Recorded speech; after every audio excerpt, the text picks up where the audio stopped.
Okay, once again, this is Tito Bray again. Okay. For sale na nga pala natin yung ano natin, Sniper 155R na naka-display dito sa Yamaha Supreme Bike Molino. Pinapabenta na ni customer yan. Okay.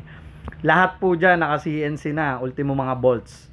So, ayan yung mags niya, Dyno Pro CNC din yan. Front and rear. Then, yung mga footrest niya, ano na, CNC na rin yan, front and rear. And then, naka TRC shocks na yan sa harap.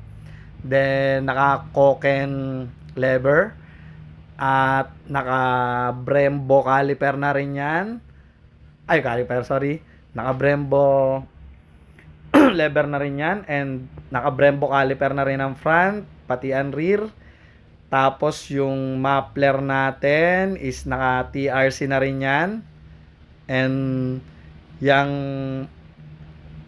caliper rear natin naka Brembo na rin.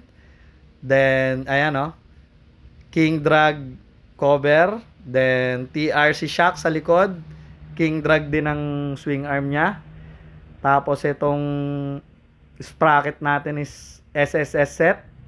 Naka-plus 2 nga pala yan Tapos sa mga hindi nakakaalam, ang unit na to is Sniper 155R keyless. Ayan 1289 lang po yung tinakbo niyan. For sale na po tong unit na to ng 130k. Pero negotiable pa po yan sa may-ari. Pwede naman natin pag-usapan kung gusto nyo. Puntahan nyo lang po dito sa Supreme Bike Molino, Yamaha.